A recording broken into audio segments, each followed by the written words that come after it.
kipaji, alituchunga, atuchunga, hatuko wazuri tena hatuko zaidi ya wengine, alituchunga juu ya neema zake. Mtenda mema ndiyo jina lake. Na mtu akikuwa mtenda mema ntiyagira ubwiza bwo bw'Imana, azikuwa na uzuri kama wa Mungu. Bituma iyi Imana idukora ibikomeye, kwa Mungu atufanyia makuu, kuvuga ngo ni umugiraneza. Nukuri mwa kino cyumweru tukiva imbere y'Imana habaye ibisitaza byinshi, uburwayi, impanuka n'ibindi n'ibindi, ariko kubona hagati y'abera nubwo habayemo ibyo byorezo byose, ariko tukaba nta nkuru ncamugongo iri hagati y'abera. Njemba numva ari ishimwe rindege icamba nawe ukabihereza agaciro. Njewe ninje byirashire nkamubwira ngo mimi naambia mke wangu na mwambie eti niyo mbyutse nigamuka kandi ngiye kuryama ndi muzima, ariko nkabyuka nkabona ndi muzima, nkitegura nkaja kukaza mbishimira Imana, kuko urupfu ruza rutiteguye. Umubiri ushaka kuramba, mwili unataka kuishi, ukumva ejo bundi uzakura no mu mwaka uzakura na juzi yako utafanya hivi na hivi, ariko umukristo kugatandukanye n'abapagani, Kristo tofauti na wakutoamini, iyo agiye kuryama agenda kulala akiranuka, mbese arakiranuka, anakuwa haki, yikiranura n'Imana, anakuwa haki mbele ya Mungu. Wabona rero bukeye ugapfuka mukabyira Imana rero se kuko nari ntazi ko buraca nkaba mpagurutse bikaba bikunze. Ishimwe ni ryawe n'icubahiro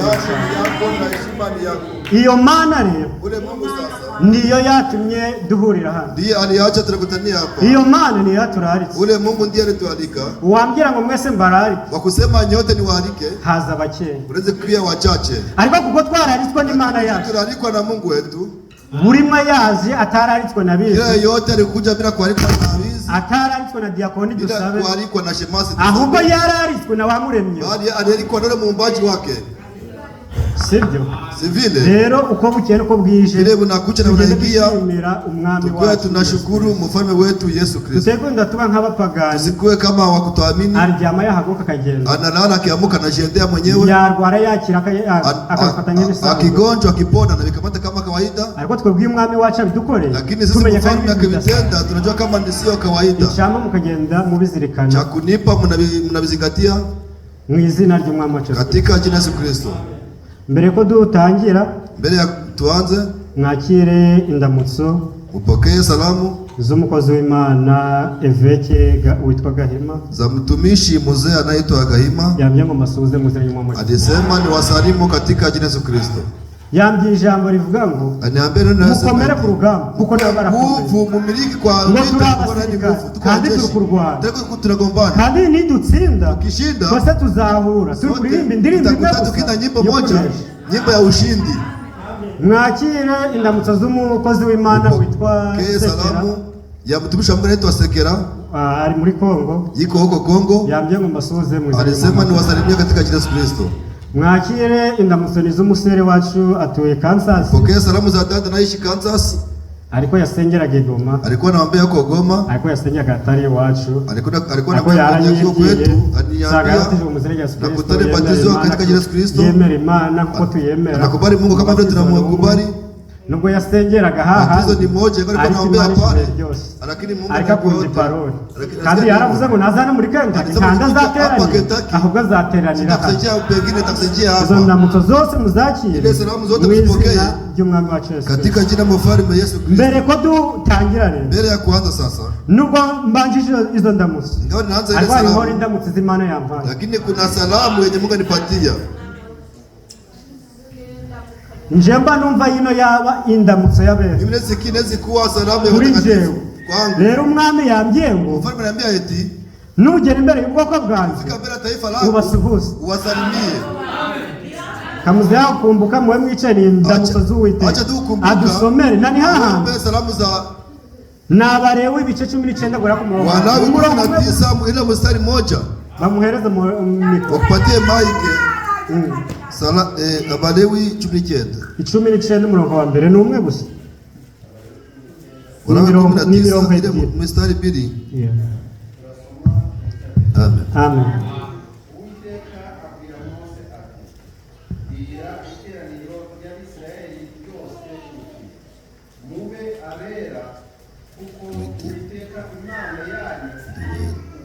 Amen. Mungu akuba. Amen. Naam.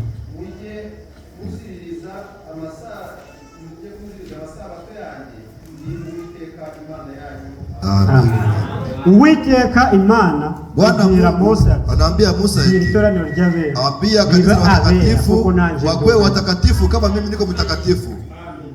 Abo Bisiraheli mutaja na Bisiraheli. Ahubwo natwe twabisiraheli nasi tuko Waisraeli ndani ya kiroho. Tuwabera.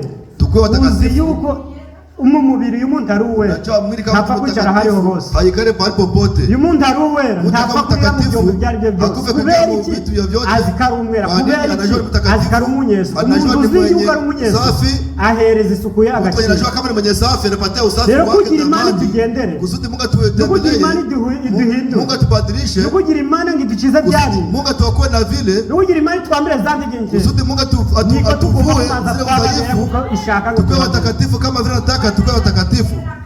Hano dufite abakozi. Hapa tuko na watumishi. Niyo babwiriza. Wangehubiri. Ndetse umuriro ukabaka ku muntu. Na moto na waka kwa kichwa. Ariko tutarabe. Iyo message irakubita kadunda, yakubita kadunda. Ile ujumbe napiga na ruka napiga na ruka. Kubera iki?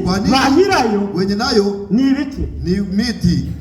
N'umwanda kandi ijambo ry'Imana riba ahera. Linakuwa mahali patakatifu. Umwuka wera. Uba ahantu hera. Anakuwa mahali patakatifu. Nico gituma ndio sababu ukiomba ugasaba Imana naomba Mungu ukinginga Imana unasi Mungu Imana ikareba amarira yawe Mungu anaangalia machozi yako koreza malaika anatuma malaika anapatia roho yake yavigasanga byabindari byo kuja na kutana hari umwijima pale kwenye kulikuwa giza kumbe waho warizurira hano marira y'inyuma ariko umutima wawe ujuwariza lakini moyo wako hakulia umwuka wera uhita usubira kubera Roho Mtakatifu anarudia kwa nini amarira yawe yumvikanye machozi yako barisikia lakini machozi ya moyo uri mutaraga uyo ntabwo udashaka no kuri hautaki na kulia ariko icyamba cha kunipa imitima yacu nyoyo yetu ubugingo bwacu bukaba aribwo bugenda burira bukarira Uwiteka ngo Mana tasha uhindure nisaidie nibadilishe aho kuvuga ngo baguhindure na kusema kubadilisha nyumba habona ngoma kuvanga nkunda Gideon nzi kusema napenda Gideon kandi pe nkabishobora inyuma tena ninabiweza haname mbyandikuri namwambia niko na nia lakini ndani ya moyo ariko Imana ntireba wa mubiri w'inyuma ntireba yo marira aho ubirebamo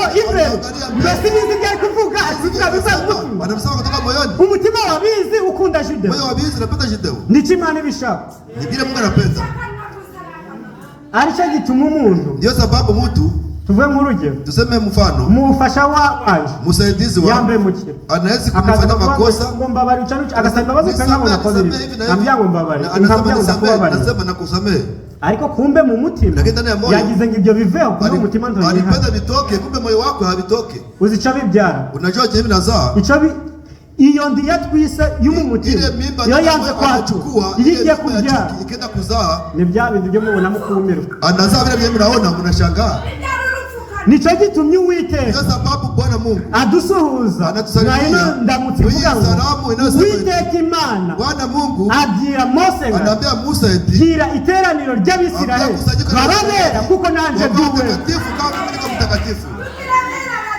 mbese duharanira iki duharanira kubabera tunagombania kuko watakatifu nongera mbisubiremo ngaze nibirutiye ndani eti hano mwamwe kuvuga ngo mbese abakozi Imana zacu yakayira bakaza niyo baza njia wakuje mutarabe message yabo ndakira kama Mungu atakatifu ujumbe wao niyo Branham yazuka n'umuhanuzi anazifufuka nabii akaza hano akatubwira anatuhubiri mutarabera ibyo jambo ntacyo rimaze abezi fa abakozi gukora amafa babisaba mumanze mwababera kugira wamuka wera nuza ubone akikuja apate kwa kuishi Uwiteka yifuza buri mwe wese ko yaba uwera Bwana Mungu anatamani kila yote akuwe mtakatifu nizo ndamutso Uwiteka yambe ile ndio salamu Mungu alitumana niambie wa ndugu wa Mungu abasere n'abafurere wa ndugu na wa dada muzakire mupokee salamu mwizina katika jina ry'umwami wa Yesu na mfalme wetu Yesu Kristo. tudatinze reka duhaguruke bila kukawa, mwache tusimame amagambo y'Imana, tusome maneno ya Mungu, ishatumye Imana ituraye, tusikie kilio acha Mungu atualika. Baradusomera Abagalatiya, watatusomea Wagalati ibice 6 sura ya 6 wera ku murongo wa 7 toka kwa mstari wa 7 kugeza ku wa 9. hadi wa 9. Undi mwingine aradusomera Abakorinto ba kabiri, Wakorinto wa 2 ibice 9 sura ya 9 ahera ku murongo wa 6 hadi mstari wa 6. Amen.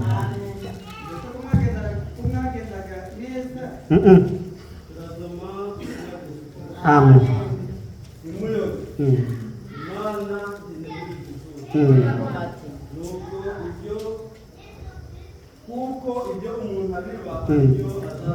Amen.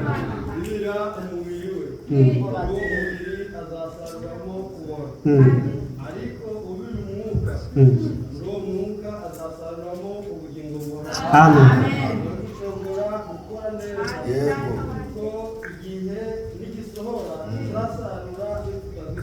Amen. Mungu akubariki. Undi adusomera Abakorinto ba kabiri ibice 9 gura ku murongo wa 6 n'umurongo umwe gusa. Ariko ndavuga ibi ngo ubibange azasarura bike, naho ubiba nyinshi azasarura byinshi. Amen. Mungu akubariki. Bana igumugisha. Reka dusabe umufurere mwene data Elisa asengere iri jambo. Uwiteka tugenderere, Uwiteka waturaritse yemere aze anatugaburire mu izina ry'Umwami wa Yesu Kristo.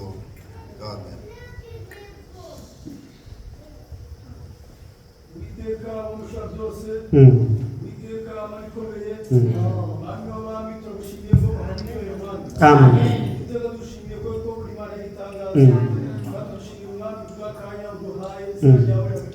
Amen. Amagambo asomewe hagati yacu Uwiteka, wowe ubikoze uhabwe icyubahiro Mwami. Nonda kwinginze Mwami Imana, Mwami uhoraho, manuka uze uterane hagati yacu Mwami. Manuka uze data ukoreshe ikoresho cyawe data. Mwami aya magambo asomwe hano Mwami uze uyahumanure maze aze atunga imitima yacu Uwiteka. Mwami Imana ushobora byose, ndakwinginze data iki gikoresho nawe uvuga data bari umuvugiramo Mwami, akubere mikoro nawe umuvugiremo, maze uze ubwire buri muntu wese uri hano data, ntudutahe nk'uko twaje ahubwo Mwami uduhindure data. Ndakwinginze data ugendere buri umwe wese data, byose mbigusendize mu izina rya Yesu Kristo. Amen. Mungu akubariki. Mani kumugisha. Turagarutse. Tugarutse imbere y'Uwiteka. Tunarudia mbele ya Bwana. Inkuru tubazaniye, habari tunawaletea ni inkuru y'ibyo kurya. Habari ya chakula. Ni inkuru y'ibyo kurya. Habari ya chakula. Murayakiriye?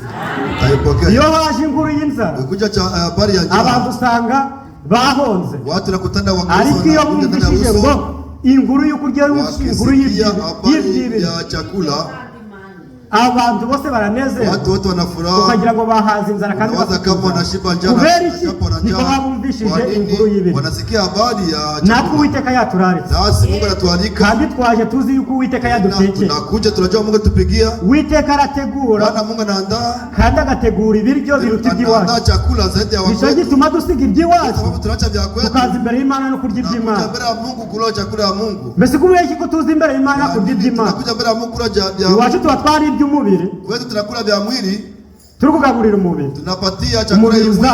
Hii mwili itakufa, umubiri udafitanye umugabane n'Imana. Kuki tuzi imbere y'Imana tukaza kurya ibiryo by'Imana byatekeye mu ijuru, tuba turi kugaburira ubugingo kugira ngo ubugingo buzabone ubugingo buhoraho.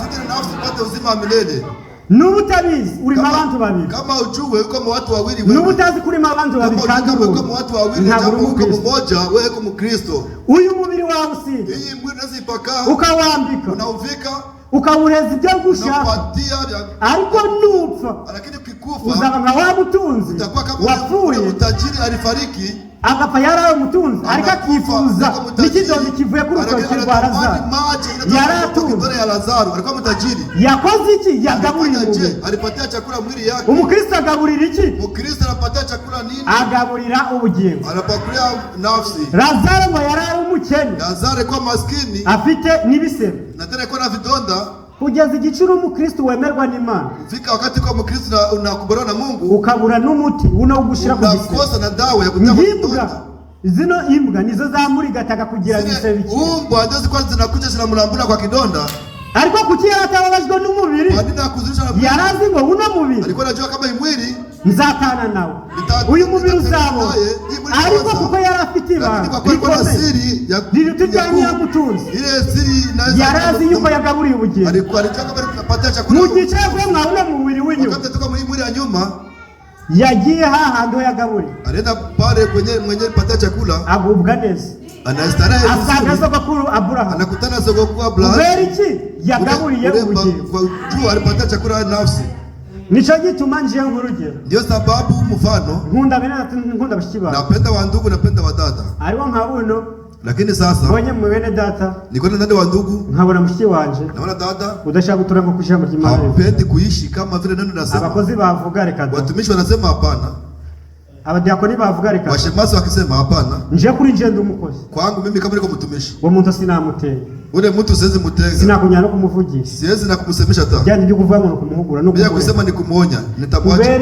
Kwa nini? We yahisemo kugaburira umubiri we. Yeye alichagua kupatia chakula mwili wake. None uri kumukazi mbese ufata kugahato agaburira ubugingo kandi adashaka aba weho uzi yuko ugomba kugaburira ubugingo gaburira ubugingo bwawe wowe umwihorere bata nafsi yako yifatiriye ibyo byari kugabura byenye na pakia chakula ile mwili yake guzabo utaoza ariko wowe uri kugaburira ubugingo lakini wewe kabla patia chakula nafsi utavuna uzima wa milele.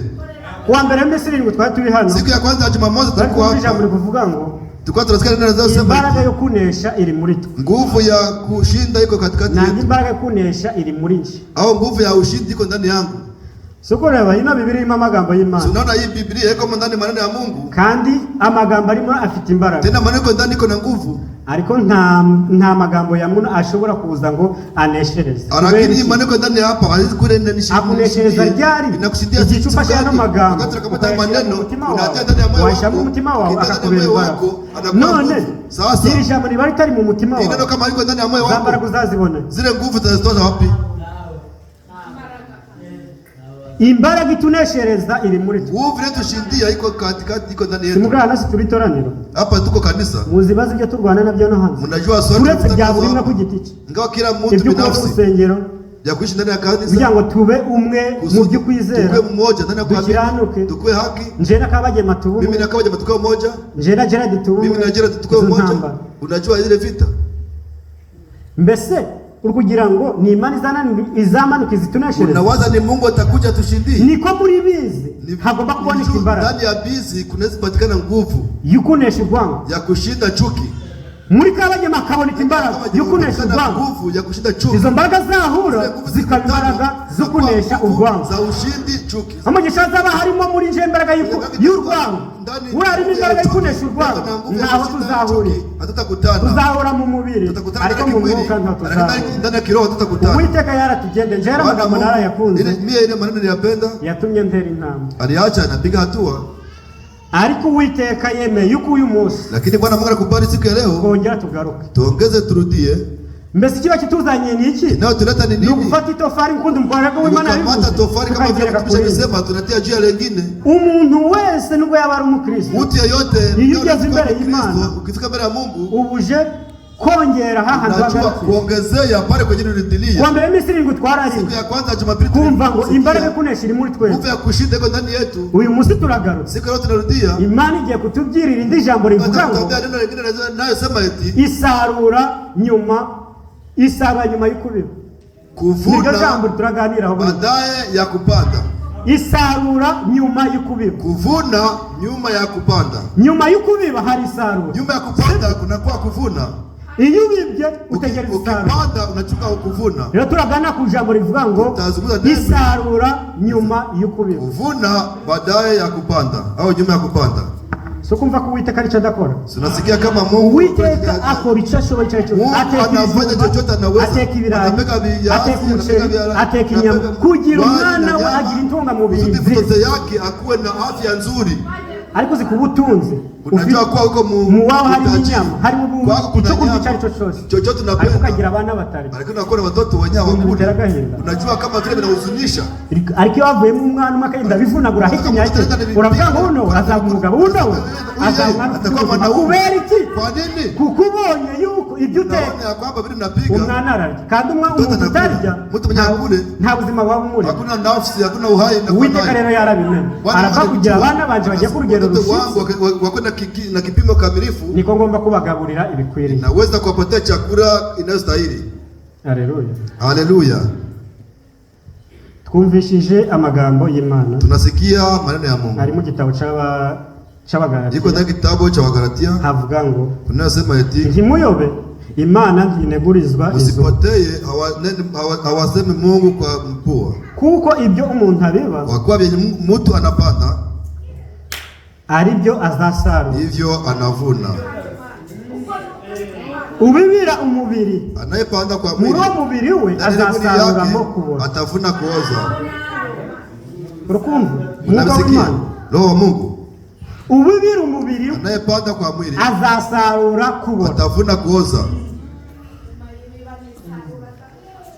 Ariko ubibira umwuka, muri uwo mwuka we azasarura mu bugingo buhoraho. Ndani ya ile roho ndani yake atavuna uzima wa milele.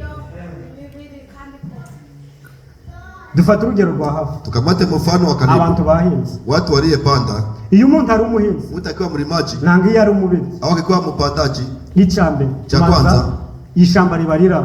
Uratema. Shamba inakuwa unaenda na katakata. Ugahinga. Unalima. Wamara guhinga. Ukisha panda. Ugafata imbuto yawe wize. Ukamata mbegu yako yenyewe unaipanda.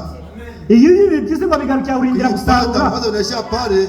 Urabagara. Unaenda kupakulia. Wamara kubagara. Kisha kupakulia. Mbere yuko kugira ngo urindire isarura. Ugashaka uzahuneka imbuto yawe. Utafuta wakati utatia mbegu yako. Isarura nyuma yo kubira. Baadaye ya kupanda. Nta kabuza. Bila shaka ibyo wabibye vile ulipanda ndivyo utavuna. Twebwe bana b'Imana, sisi watoto wa Mungu, babyawe n'Imana, walizaliwa na Mungu, batoranyijwe n'Imana, walichaguliwa na Mungu, tukaba abana b'Imana tubiheshejwe na kwa watoto wa Mungu tukipewa na Mungu Yesu Kristo. Twumvishe ngo yaduhaye misiyo, atupatia ujumbe au kazi ya kuwa haki, ya kuwa watakatifu.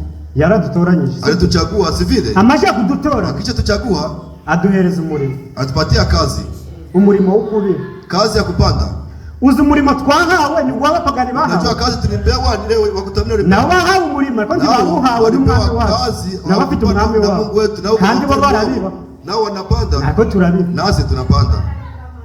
Ariko lakini igiteye agahinda cha kuhuzunisha kuvuga ngo umwana w'Imana usema yuko mtoto wangu bimeze nk'ibyo babandi unapanda sawa sawa na wakutoamini walipanda. Kera dore ngo muzeyi Jeremy, zamani wana njole muzee wangu Jeremy yaduherezaga ibishimbo, alikuwa anatupatia malagi ngo muje kubiba, muende kupanda. Niyo yabaje ku murimo w'kanisa nangagiye adakaje gushaka, anaenda kazi ya kanisa au bali pengine anakana yaduherezaga ibishimbo, twafataga ibigori ngo tuje kubiba ibigori, atupatia malagi, alikuwa anapatia malagi, tunaenda kupanda mihindi. Ndio ujya ngo tugende buhoro buhoro none kugira mu byumve neza, tutembee pole pole kusudi na wewe usikie vizuri. Na Jeremy yaraduherezaga ibishimbo ngo tuje kubiba ibishimbo, kama Jeremy kwa tupatia malagi tuende kupanda malagi, tukabiba ibishimbo ko yapanda malagi kama vile tuambia. Twataka kuvuga ngo mwabibye muri bipanda ndiyo Imana ibaheze umugisha, Mungu awabariki. None sasa umwami wacu waduhamagaye akatwiza akatugira abana, atuamini atufanya watoto wake, si yaduhaye imbuto tupatia mbegu yukusha kubiba ya kwenda kupanda. Ntayo dufite, hatuko nayo. Abera bahamagaye ntayo dufite. Watakatifu tuliitwa, hatuko nayo. Tuko nayo ni ijambo. Ni nini? Ni neno la Mungu. Ijambo ndio twahawe, neno ndio tulipewa. turabana b'Imana, tuko watoto wa Mungu, kandi turabana b'ijambo, tuko watoto wa neno. Nitusha kubira Tukwenda kupanda, tugomba kubisha kubera iki iyo mbuto nako niyitubibwe, nasi ndiye napandwa ndani yetu. Kweli nuzabona umuntu aharanira gusa neza, anashughulikia kufanana vizuri, iyo imbuto muri niko nayo ari imbuto yugukosora nanga si imbuto itungana, mbegu ya kukosoa au mbegu ya kumurekebisha. Ariko nuzabona umuntu abiba imbuto kuyoka ntikwiriye, mtu akipanda mbegu nasema haistahili nk'umukristo, kama mukristo ukabona yajya muri kampani byari kufika ndani ya kazi, kugira ngo ukubibona ufate no jambo cy'Imana ugenda ubwiriza abantu muri kampani, oya ibi kuvamo ni by'ukuri. Mbere ku rugero rwa mbere, mfano wa kwanza, buno uturanye n'abaturanyi, sasa ukiishi na wajirani utabasuhuza, kama wasalimie n'abana bawe baje ukaza urukuru wako wanaenda kuri na bakokota, ibyo by'urukubi bile unapanda nta kabuza, bila shaka uzasarura. Igihe uzaca muri kampani bagatangiza yawe yareka abana babyaye, uzabura kwahamagara abaturanyi, utakosa kwa kwita wajirani, kubera iki abaturanyi banze kutabara abana bawe, ni bya bindi byo wabibye none uri kubisarura, panda uko navuna, uri kubisarura, uko navuna. Umuntu wese ugira urwango, mtu yeyote anakuwa na chuki, ukagira abiza urwango, unakuwa chuki kwa bizi, mu rwo rwango, bila shaka ile chuki na kwa bizi utaivuna. Nukiranukira Imana, ukikuwa haki kwa Mungu, ukabiba amahoro, ukabiba ibyishimo, ukabiba urukundo, nta kabuza uzasarura ibyiza, utavuna mema. Ariko ibyo biba, ariko nubibibi unapanda ukipanda mabaya, nibyo uzasarura mwene. Bila shaka utapanda vile ndugu. Turabana b'ijambo, tuko watoto wa neno, twahawe ijambo, tulipewa neno nk'imbuto kama mbegu, ngo tubibe, tupande. Nje na Jideo, mimi na Jideo, nimvugisha Jideo, nikisemesha mubibemo urukundo, nipande ndani yake upendo. Jideo navugana nanjye, ambibemo amahoro, pande ndani yangu usalama. Sibyo? Si vile. Ariko uzi gufata abahinzi, unajua kamata wakulima, ukabize ababivye ukabize, wapandaji na waamini, ukabashira mu murima wawe, unawatia ndani ya shamba yako, ukababwira ngo mugende mu bibi bigori, nawaambia mwende mupande mihindi. Wazajya muri wa murima wawe, ukifika ndani ya shamba yako, usibye no gusanga amasaha ugasanga ari urukungu, ila kukutana mutamu, kukutana kabisa ni ile mgugu tu, na agahinda katagize uko wakavuga, ni huzuni hawezi kuwa na ya kuisema.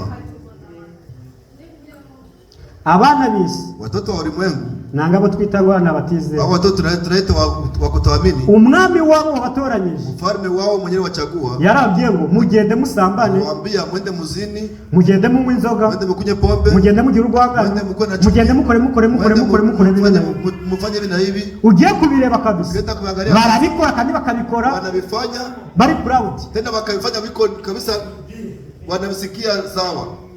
Kubera ko babikora kuko umwami wabo yabifanya, kwa kuwa mfalme wao waliamuru. None kangaye twebwe umwami, ni mara ngapi uruta umwami wabo, umwami kirano uri hejuru ya byose, ufite ubushobozi burenze, adutegeka tukananirwa gukora ibyo adutegeka, tunashindwa kufanya vile anatuagiza. Tuteye gutera umwuka agahinda, tusipatie Roho Mtakatifu huzuni, mwuka wera wacu tuteye gutera Roho Mtakatifu wetu tusiletee huzuni. Mwauna mugura atugana ijambo rivuga tunazungumza neno linasema eti isarura nyuma yo kuvuna, nyuma ya kupanda. Reka mbahereze n'urugero, aje nipatie mfano.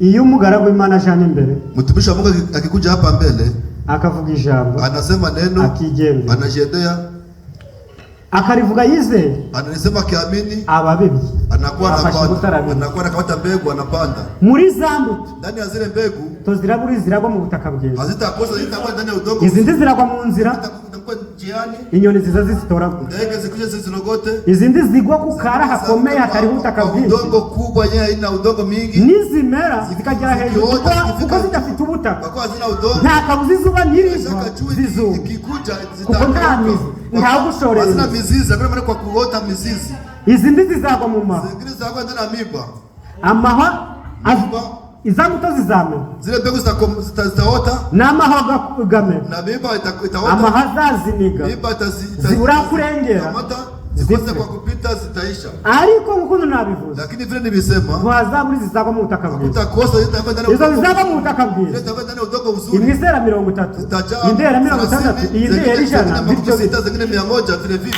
Uwiteka Bwana Mungu wafashe ijambo aliyekamata neno akarishira mu bakwiri, analetea ndani wanaostahili. Nta kabuza bila shaka ababibye nguko Imana yabatumye bagakora nguko Imana wanafanya kama vile Mungu anawaagiza. Nta kabuza ibyo babibye bazasarura. Ndio walipanda watavuna.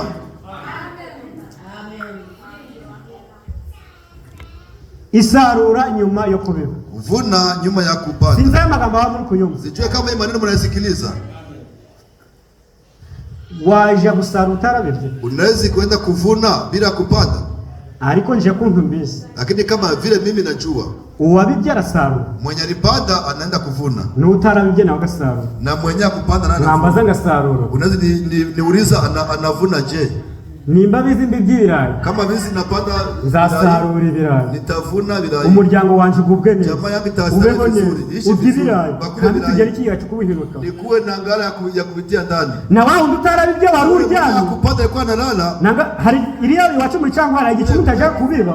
Waje kubona ukabona n'undi umuturanyaje mu shamba. Ukajangaje kubiba. Unaweza kama unaherekeje abagiye kupanda kandi uko nasindikiza wenye nakuja kupanda. Ariko ni ryariho wa wundi utarabibya bibo asarura. Siku gani mwenye kupanda atavuna? Asarura ishari. Atavuna chuki. Ukabagema ari gukura ibirayi. Ukabagema naongora birayi. None ngo ndabwira abantu babyiba. Nanga nje kubyiba. Kuko ibyo asaruye. Asaruye ishari. Kandi ibyo ishari bizabyara iki? Bizabyara kwica kabagema. Ile wivu itazaa kumuua kabagema. Yabuze imbuto. Alikosa mbegu. Yaraifi. Alikuwa nayo. Ayoberwa igihe cyo kukosa wakati wa kupanda. Ni wao ndio uje kubona ukabona n'umugabo. Ni ule unaona ni mwanaume. Abandi barabibye. Wengine walipanda. Wari kuja guhumba. Yeye anaenda kutafutisha kwenye wanavuna. Tekereza umugabo. Sikiliza mwanaume. Gufata agafuka ngagiye guhumba. Kama mfuko anaenda kutafutisha kwenye wengine walivuna. Ntabwo ari kirema. Sio kiwete. Abandi ntibateye arwaye. Ntibabibye arwaye. Hawakupanda alikuwa ni mgonjwa. Kubera iki? Kwa nini? Yakunze bitotsi. Alipenda usingizi. Abandi barabibye. Wengine walipanda. Bageze igihe cyo kubiba. Wakifika wakati ya kupanda. Mu season yo kubiba. Mu wakati wa kupanda. Wageze mu season yo kuryama. Yanafika mu wakati wa kulala. Niyo ngurugero vene ugiye guhumba abandi benshi. Vene ukenda kutafutisha. Wahumba ibyayo ni kwa mukigega. Unaweza mfuna unaweza ndani ya gala. Tabyasho. Urahumba ibyo musurye neza kugira guhumba. None ni handi guhumba nibishira. Sasa kutafutisha. Abandi barahonetse. Wengine waliweka. Uzishwa n'inzara. Utakufa na njaa. Kuki wishwa n'inzara? Hadi unakufa na njaa. Wanze kubiba. Ulikataa kupanda. Alicho gituma uje kumvuka bona umuntu muratikanyije umurimo. Nasikia mtu mnakutanisha mshamba. Wejeje imifuka wenda 10. Nakomarisha mifuko 10. Akugira ishari. Yana kwa na wivu. Wasari imifuka 10. Unavuna mifuko 10. Washaru ishari. Yeye anavuna wivu. None akavuga ngo reka nshaka uburyo ubwo nakwisha. Namuna ya kumuna. Nawe cyakubiri. Naye asibikule. Kumva ibyo asaruye. Unasikia yenye anavuna. Ariko abana b'Imana. Lakini watoto wa Mungu. Hari ibyo twategetswe. Kuna vitu tuliamriwa au tuliagizwa kupanda. Ni tutagwisari. Kama atusianguke na kiu, nta kabuza, bila shaka tuzasarura, tutavuna. Nitukora neza, tukitenda mema, tukagenda neza, tunaenda vizuri, tukitwara neza, tunatembea vizuri, nta kabuza umwami wacu atatulipia, tuzasarura, tutavuna. Nugira umunezero uva ku Mana, ukikuwa na furaha kutoka kwa Mungu, ukagira amahoro ava ku Mana, unakuwa na amani kutoka kwa Mungu. Ayo mahoro yufite, ile amani unayo, abo muri kumwe wenye mko nayo ni wao zayasarura, yo watavuna kwa ile amani. Uzinjira n'izindi mwiza. Unajua mimi bizi nilikuwa mzuri. Wabisaru wa mbere ni neema. Mwenye tebivuna wa kwanza ni neema. Nimba ndi mwiza nzamubera mwiza. Nitakuwa mzuri kwake. Nzamworohera. Nitakuwa mwepesi. Azabisarura. Atavivuna. Abana banje babisarura. Watoto wangu watavuna. Mbese kuki usanga umupapa? Kwa nini nakutana baba? Kugira abana be bamusarure ibyiza vuga papa ni mwiza. Aradukunda. Mzuri anatupenda. Ahubwo ugasanga ibyo bari kumusarura. Wanakula kwake ni vibaya kwa nini? Yeye anawapanda ambao vibaya. Byari bisaba ngo bilikuwa vinaomba nubura umukristo kama yuko mkristo umufasha wawe, msaidizi wako, agusarure ibyiza, avune kwako mema. Umutware wawe, mtawala wako, agusarure ibyiza, avune kwako mema. Abana bawe, watoto wako, agusarure ibyiza, wavune kwako mema. Uraja ugasanga ababyeyi kuvanga abana baratunaniye. Unaenda kutana wazazi wanasema watoto walitushinda, kweli walitushinda. Alichuje kusanga chokora ugasanga na abana bakunaniye. Kuna wakati ugiye kwinjira watoto walitushinda, lakini ukiingia ndani unakutana bimoja. Ugasanga mu muryango ntabwo burimo. Byatewe n'iki habibwe imbuto. Walipanda mbegu mbi mbaya. Imbuto itari y'ubumwe. Mbegu isiyo umoja. Kurugero mfano, nje ngunda gutaha ijoro. Mimi napenda kurudia usiku. Saa 8 saa 7. Saa 8 saa 7. Shira rambaje ariko si nguze no saburi kuva. Mke wangu ananiuliza hizi saa unatoka wapi? Ariko buri kumbaza nkandi. Lakini wewe unaniuliza kama nani? Unanichunga. Ntabujumenya ko ndo umugabo. Ntabujumenya kama mimi niko mwanaume. Nyuma yaho baadaye nibija kumvikana ngo bizi saa 7 yarakuwera inzoga kwa Aruna. Saa 7 alikuwa nakunya pombe kwa fulani. Nagabizi bamufatanye mu modoka nagakobwa. Hao bize mkamata ndani ya gari. Azabihakana. Yatakana. Chakindi cyo namubibyemo. Kumba kwake naniuliza kama nani. Ni wontage. Unaniamuru Rwango. Bana unapanda chuki. Ibyo mubibyemo yenye napanda kwake arasarura atavuna. Nawe yirukuja muri ryo joro. Na wewe kwenye nenda muri busi. Nta kabuza bya bintu byukuja amasambu nani. Sasa nta kabuza niyo byashinga. Nta kabuza bila shaka utavuna. Hari icyo umuntu abara. Kuna wakati mtu anakuwa pale ukumva baravuze. Unasikia wanasema ura muntu kubera ikibira bintu biri kumubaho. Ule mtu kwa nini bintu binakuwa kwake? Ugasanga asize nk'imyaka 5. Unakuta unaanza miaka 5. Yavuye mu nkamba. Alitoka kule ka.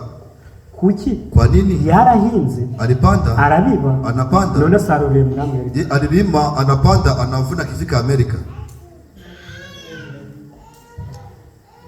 Imana Mungu yantumye ngo anatuma ati ngira be. Naambia watakatifu mubibe mupande muzi ko muzasara. Mujue kama mutavuna. Kandi ni mubiba. Mubibe nk'abana bija. Mujue kama watoto wa neno. Kandi ni muja kubiba. Tena mukenda kupanda. Mubibe ijambo. Mupande neno. Ni mubibisha. Mukipanda neno. Nta kabuza. Bila shaka. Muzasarura ubugingo buhora. Mutavuna uzima milele. Haleluya. Haleluya. Nabyifuriza buri mwe wese wateranye. Bitakia kile yote ile kusanyika siku ya leo. Ukabiba uzikuzasara. Unapanda kijua wewe utavuna. Hari abandi babahanga. Kuna wengine wasujaa agenda agakura amanyanga ari ninjoro. Wanaenda wanafanya mambo kuri telefone. Wao wanafanya kwa simu. Akabaza ngo yarize. Anajua kama ni yarize. Anaanza kama jifunza. Azi gutayipinga muri telefone. Anajua kuandika sana kwa simu. Kugeza n'igihe cyo kufika na wakati utamenya nibyo yandikirana n'abantu. Aujue najua na byenye nandikiana na watu. Niyo message yaza ntube wayireba. Na ile ujumbe kikuja akigira ngo n'umuhanga. Anawaza kama ni. Ariko mbabwiye ndi imbere y'Imana. Ndi imbere yanyu. Ndi imbere yenu kwa madhabahu ya Bwana. Ntakabuza bizanagaragara. Kandi azasarura. Tena atavuna.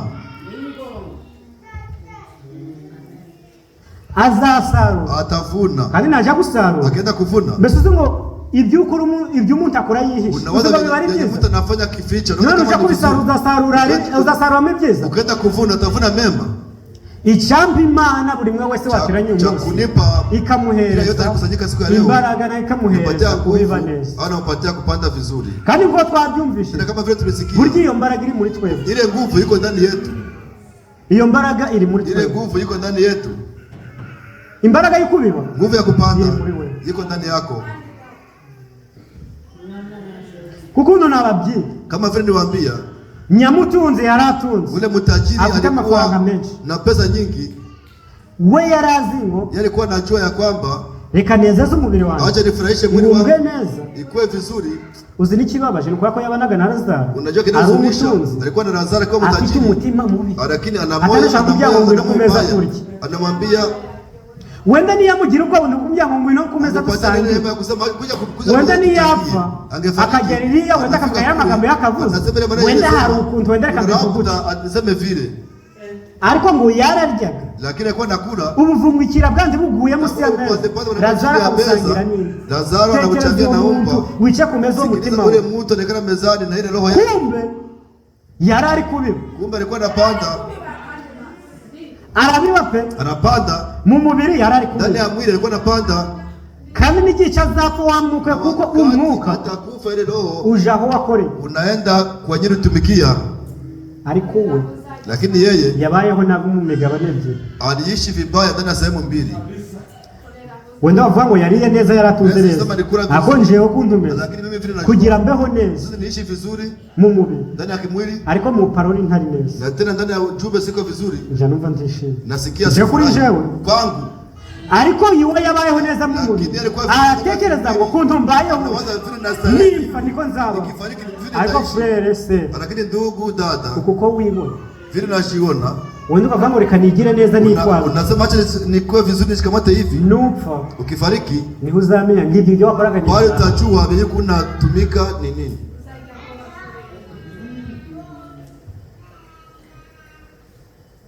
bya bindi bya yabibye Bile alipanda wa mutima mubi, ile moyo mbaya, uko agusanya na Lazaro, akataka kuchangana na Lazaro, akamwereza ibyo byo hasi, akapatia chakula chini, igice yapfuye avuye muri wa mubiri wari utunze, wa mubiri yagaburiye, wa mubiri yabibiye, apfuye arasarura, akufa anafuna. Ngahantu yarari hali alikuwa yarari gusha, alikuwa analungula kandi ntashireho tena hataisha. uzi kuba washa, unasikia kulungula n'umutima ntuci, wenda upfe kuruhuke, gushuka gomeza ugasha we, kandi bwabo bare n'ibwabo bari ubagenda bwiyongera, ararira abura icyo gukora, anakosa cha kufanya. kubera iki? Asaruye urupfu, nanga se asaruye uwo muriro, ukavuga bari kubera uko yabibye, kwa kuwa alipanda vile. Bene data washibanje, wandugu wa dada zangu, abateranye umunsi, wanakusanyika siku ya leo, abadufatanyije urugendo, wenyewe tunashirikiana kwa hii safari gukutungana, kwa kukua vizuri au kurekebisha. Nituje tubiba, tukienda kupanda, tuje tubiba ibikwiriye, tukwe tunapanda vinostahili. Abakozi bacu nibaje kubiba, watumishi wetu wakipanda bikwiriye, wapande vinostahili. Abadiakoni bacu nibaje kubiba, basi watu wakaenda kupanda, babibi bikwiriye, wapande vinostahili. Abadimi nibabiba, babibi bikwiriye, wadimi wakaenda kupanda, wapande vinostahili. N'abaririmbyi nibabiba, waimbaji wakiimba, wambaza musinga baririmbyi babibuti. Mnaweze sema waimbaji watapanda je? Reka nkwereka nk'urugero, acha nikuambie mfano. Nituba turi kuririmba indirimbo ngo tunaimba nyimbo, ngo dushimire Imana yatugize, tushukuru Mungu tufanye mmoja ku mubiri ndani ya kimwili, ariko mu mutima mu imbere mu bugingo, ndani ya moyo na nafsi. Unajua kama mmoja kubira ubugingo kubira wa mubiri, unapanda kwa uzima, unapanda uri kuririmba kugira ndebe ko bizi wakijijwe, ukatambika n'amaboko, biza leo watapanda na mikono, ukajya n'amaboko, unafanya mikono hivi, ariko lakini inyuma pe, nyuma ku mubiri kwa mwili wabaye umwe nabizi, haukuwa mmoja na bizi, wabaye ulikuwa mmoja, ariko mimbe, lakini ndani gwarwango runaracana ile chuki kingali. None nuburi umuririmbi ukubiba ukijambo ry'Imana rishaka kweli, unapanda kama vile neno nataka. Nituja turirimba, iyo turi kurimba tuba turi kubiba, tukienda kuimba tunakuwa tunapanda. Iyo umugarabaje hano akatubwira ijambo ari kubiba, anapanda, kandi ntakabuza ibyo ari kutubibamo, nibyo bizasarura. Umuntu nazana akatubwira amagambo y'Imana, akatubwira kuva mu byaha, tukava mu byaha, zakabuza azasarura wabitubwiye watumwe, bila shaka mwenye tumaniwa atavuna, nako tubyumvise tukashya mu bikorwa, nako tuzasarura ubugingo buhoraho, tutavuna uzima wa milele, kandi nawe azasarura ubugingo buhoraho, atavuna uzima wa milele, kandi ahabwa ipeti, tena apewe peti nk'izo ba Petero bahawe, kama zenyewe nk'izo ba Eliya bazahawe. Kubera iki? Ibyo imbuto yatumwe yarayiribye, kandi ayibiba mu butaka bwiza, na bwa butaka ubwo yabibyemo Uwiteka yarabwishimiye, na tena utoka lipa ndani Mungu alifurahia. Nituja kubiba, tukienda kupanda, tuja kubiba ibyiza, tukwe tunapanda mema, tugende duharanira kubiba ibyo tuzasarura. Ubibi uzi ngo bino bintu nibijya mu musaruro, mbese nzasarura nishimye, utapanda utavuna ukifurahi. Sibyo? Sivile. Umugaragu w'Imana icyo yahawe ni ijambo. Wa Mungu chenye pewa ni neno. Nani umukozi w'Imana kumbuka nadusomere. Tumeshamu kumbuka tusomee. Nadusomera Abaefeso 4 umurongo wa 11 ageze ku murongo wa Abaefeso 4:11.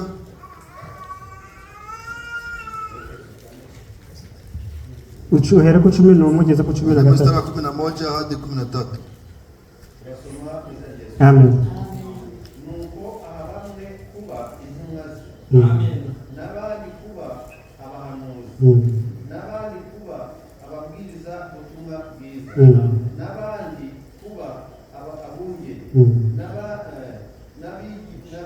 umugisha kugira ngo abera batunganirizwe rwose gukora umurimo wo kuvuga iby'Imana no gukomeza umubiri wa Kristo kugeza ubwo twese tuzasohorera kugira ubumwe bwo kwizera no kumenya umwana w'Imana, kandi kugeza ubwo tuzasohorera kuba abantu bashitse bageze ku rugero rushitse rw'igihagararo cya Kristo.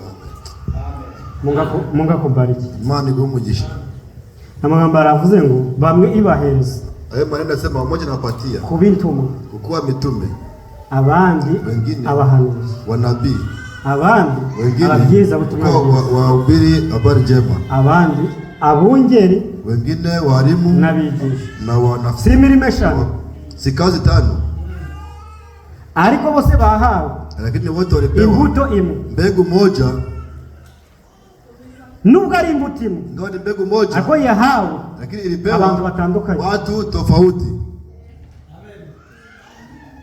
Intumwa buri mitume nta hihuriye n'umuhanuzi. Hakuna kwenye nakutana na nabii. Intumwa iratumwa ikagenda igakora ibyo bayo. Anafanya niyo ngo biba arabiba. Umuhanuzi niyo ngo biba arabiba. Nabii akamwambia panda. Icyo nashatse kuvuga ni iki? Nataka kusema ni nini? Uwiteka n'umuvuga ngo wahamagawe n'Imana. Bwana Mungu anasema kama ulitwa na Mungu. Watoranyijwe n'Imana. Ulichaguliwa na Mungu. Kandi uri umwana w'Imana. Uri Imana uri umwana wa jambo. Wewe uko mtoto wa neno. Kandi iryo jambo niyo mbuto. Tena ile neno ndio mbegu tulipewa. Niyo mbuto kabisa nawe ikurimo. Kama ile mbegu iko ndani yako. Biba imbuto ikurimo. Panda mbegu iko ndani yako. Panda vile kuko Imana yahamagaye ikamuhereza umurimo. Yamuhaye kubiba imbuto. Kandi iyo mbuto ni jambo. Iyo umukozi Imana aje akatubwira ijambo. Kuja tuambia neno. Kuko kama vile biko. Akagenda. Ababibye. Anakuwa anapanda. Ejo bundi Imana ikohereza. Juzi Mungu anatuma umuhanuzi. Nabii. Uvugana n'Imana umunwa ku munwa. Na Mungu kinywa kwa kinywa. Akaza akatubwira iby'ubuhanuzi. Tuambia vya unabii. Ababibye anakuwa anapanda. Ubwo turabyakiriye. Ubwo turi kubyibuha mu mwuka. Tunatana kiroho. Ikohereza umuvuga butumwa bwiza. Mhubiri wa habari njema. Na wakaza katugaburira akabiba. Anatupatia chakula anapanda. Akagenda. Anaenda mwenyewe. Hakaza umunge. Unakuja mchungaji. Munge anafita kazi. Ule mchungaji naye kuna kazi yake. Agakora kazi. Akazigena naye kazi yake kugaburira kupatia chakula kondoo zigubwe neza. Akamenya ndama irwaye bwaki. Kondoo inagonjwa. Akamenya mukozi neza. Anajua kama kondoo ziko je. Hakabaho n'umwigisha. Na kunakuwa na mwalimu. Uzaka twigisha kabisa. Anakuja tufundisha kabisa. Akagenda ukavuga ngo uno yarara umwigisha. Aranyigisha kwa mwalimu anafundisha. Nasikia anyigishije aribyo nari ntazi. Ananifundisha na Yesu juu. Mbese ko Imana yateguye kwa nini Mungu aliandaa impano eshanu zile kalamu tano kandi kabahereza imbuto imwe anapatia mbegu moja kwa nini akuzipatia mmoja? Ujichibaza unajiuliza nukugira ngo ni kukua umugeni bibi harusi nanga si umukiranutsi au mwenye haki agere ku rugero rushitse afika kipimo kamilifu. Mbese utunganywe ugere ku rugero ukwe vizuri kwa kipimo kamilifu. Nigeze kubabyiri ubutanda babyira ngo niwahi kuambia umugaragu w'Imana kumbuka yaje hano tumisha mo kumbuka kifika hapa akatubwira kuberere ku rukundo anatuambia kuhusu upendo sibyo sivile tutatu kuvuga ngo tunasema ati naho twakosheje naho tutagaragaye ko dufite urukundo Imana tubabare na kwenye tulionekana kama hatuna upendo Mungu atusamehe. Imani gatuma uwundi Mungu anatuma mwingine ukuvuga ngo wakusema kuja mwijuru kwenda mbinguni uzazamurwa ari wese yoyote atanyakuliwa bisaba imirimo binaomba kazi. Kumbuka yavuze ngo kuja mwijuru bisaba imirimo. Kumbuka alisema kwenda kazi binaomba kazi. Cyakubya kuja mwijuru ngo wangu urukundo. Alisema kwenda mbinguni ni kuwa na upendo tu. None yohereje uwundi wo kuja mwijuru ni bikora. Kwenda mbinguni ni matendo. Kwavuga hano rako bikomeye. Uzibikora hapa ni nguvu. Unajua matendo. Abakristo benshi biruka kubikora. Wakristo wengi wanakimbia juu ya matendo. Uwundi akazi. Mwingine anakuja. Ikizatujana mwijuru kitatuleta mbinguni nukwizera umwami wacu karumuki karumwami n'umukiza kama Yesu Kristo mfalme na mwokozi Unakubana batiziwa ndani ya Yesu Kristo. Kubera iki? Kwa nini? Kugira ngo ya mirimo yose Usudi zile kazi zote byari byari kukubibamo. Bile vinapanda ndani yako. Kimwe cyera imbuto. Kila chochote. Noneho urukundo nirwera muri wewe. Ndikiza ndani yako. Ibijanye n'imirimo muri wewe bikera. Ndani yako inakomaa. Kwizera Imana ko kari ishobora byose, kari umukiza, kari n'umwami, bikaba muri wewe bikera. Binakuwa ndani yako binakomala. Ibyo byose nibyera muri wewe bikagira icyo gusarura. Umwami wacu azamanuka aje gusarura kuko uzaba we, kuko ibikurimo bizaba byeze. Bya bindi wabibwe bizaba byeze. None tuve mu rugero ugira urukundo mfano na upendo kabisa. Ariko ntabwo ugira kwihangana, lakini hauna subira. None niba vena ari rukundo, sasa kama vena ni upendo kandi mani umushaka hongo, na tena Mungu anataka agire no kuyangana nangagira kucisha na subira. Uzaba umuntu ugira urukundo ko ntagira kucisha. Unajua kama mtu anakuwa na upendo lakini anakosa kunyenyekea, Imani zaza kukujana ubuzaba buzuye. Mungu atakubeba, utakuwa na njaa, kwa utakuwa na komana. Bisabizo ibyo byose bigira mbese byere muri twebwe, yuzure bigere ku rugero rushitse. Ube rukundo, ube mahoro, ube byishimo, ukiranduke, ugira imirimo myiza, uhagarare neza.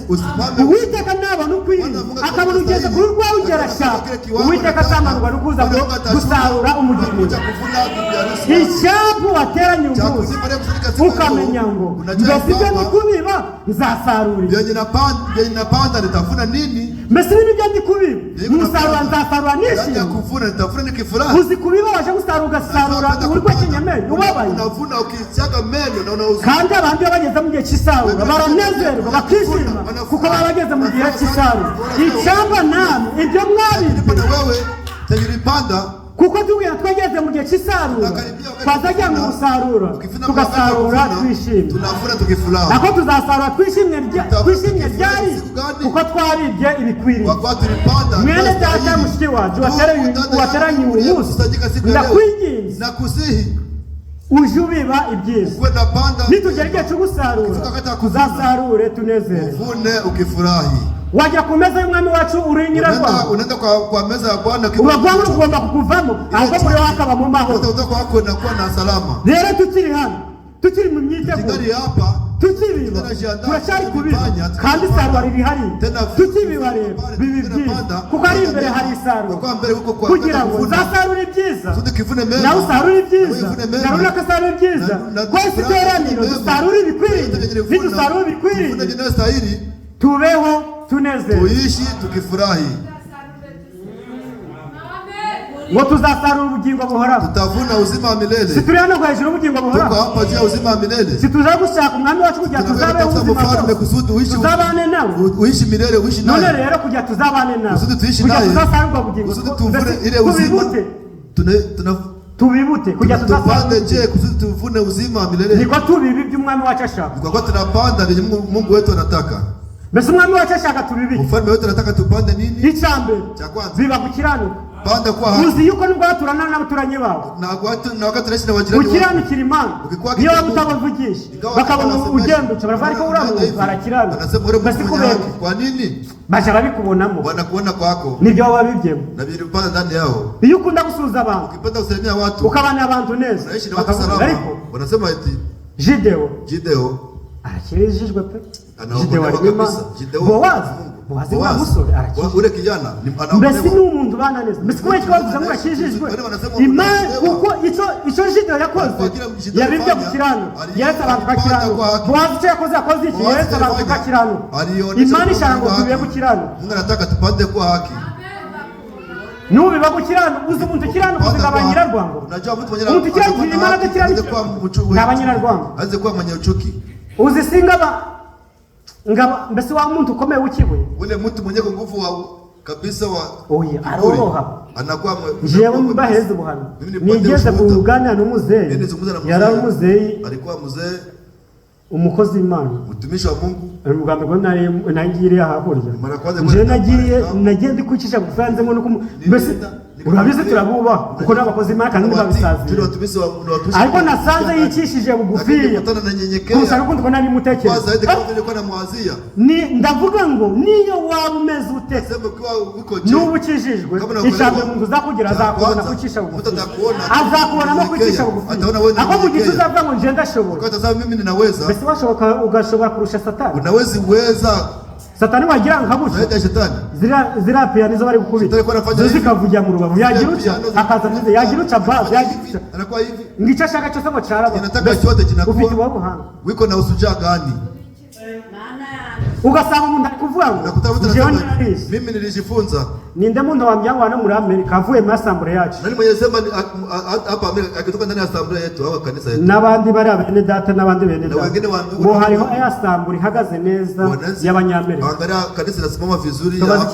Amerika ndabizi barize bajya no kuyamasomo kuko inyuma nkayandi masomo kuki niba Imana ikorana nabiza n'abafite ubwenge kuki Imana itakoresheje jifunza na wenye busara kama Mungu kutumikisha wale ninde hano wambwira ngo mu Faransa dufite assemblée ni nani azisema Mungu n'ubigiye muri Kongo ntacyumva hawezi sema Faransa na Kongo ntaraba Faransa n'abakivuga hakuna kanisa kubera iki kwa nini uja wibaza unajiuliza vile Imana ikora uko ishaka kandi Imana igabura uko ishaka kandi Imana ihereza ubishaka anapatia Mungu vile na twebwe twagiriwe agaciro twebwe tutize twebwe tudafite icyo tuzi twebwe ducishijwe bugufiya Imana yatugize abakomeye mureke tubabarire hano badusuzugure badukandagire ariko ejo tuzagubwa neza bano bamubona ngo barakomeye bazanganyira mutuzi bano bamubona ngo barinze bazanganyira mutuzi bamugisha tuzatukuwe neza wowe bazaba ari mu kababa uje kuzihangayika ngo njewe ngo ntabonize ngo njewe ntabwo nzi hapana wewe kuwa haki mbele ya Mungu mbese Imana yakoreshaga kera bari bazi gusoma nawaza bajimwe tu barabahanzi benshi bari bazi gusoma watu wengi hawakuwa wanajua gusoma ahubwo sukure niyo wazanuka byiriza nuko nababyi hapo na ubiri udakiranuka nacho kama kwe haki hakuna mafaa uzambira ijambo kabisa ngiye utaniambia neno litakolewa njaheza niko mahali patakatifu ako uzabikirano ngico nakandagira uziruko uruko kandagira kirano kwambo ugikandagira ko wacubatse unajifanya kama unyiro kijenga ukagenda kugikandagira utana ukagikandagira ko wacubatse nguzi ngo gikomeye rero ute kuzahindishwa umushitsi nabizo byiriza hano bizo vuga ijambo ry'Imana mbese bizi ko cyada kiranuka oya bizi nakuheza ijambo ry'Imana kuko atarirye ari ijambo ry'Imana rimire rije mbese bihagararemo none muri cyagiye cyo kwambuka ni uzakandagira bizi wambuka ugere hafi azasigara weho wambuka kubera iki wumviye iki murimo